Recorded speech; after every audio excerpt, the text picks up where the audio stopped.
ఈ సీజన్లో దొరికే గోబీతో ఎప్పుడూ చేసుకునే నార్మల్ రెసిపీసే కాకుండా ఒకసారి గోబీ పరోటా ట్రై చేయండి. చాలా బాగుంటుంది. చట్నీతో కూడా పని ఉండదు. రైతాతో కాంబినేషన్ చాలా చాలా బాగుంటుంది.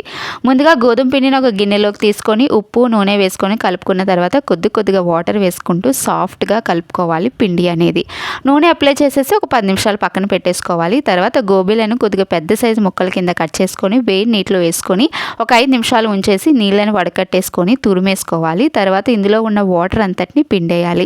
తర్వాత అల్లం తరుగు, పచ్చిమిర్చి తరుగు, ఉప్పు, కారం, గరం మసాలా, ధనియాల పొడి వేసేసి కలుపుకోవాలి.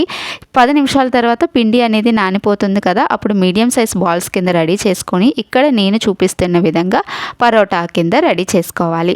అయితే లోపల స్టఫింగ్ బయటకు రాకుండా పిండి అనేది అద్దాను. కాస్త మందంగా పరోటా కింద రెడీ చేసుకొని బాగా వేడెక్కిన ప్యాన్ మీద వేసుకొని లో టు మీడియం ఫ్లేమ్ మీద లైట్ గోల్డెన్ కలర్ వచ్చేంత వరకు ఆయిల్ అప్లై చేసుకొని కాల్చుకుంటే పరోటా రెడీ అయిపోతుంది.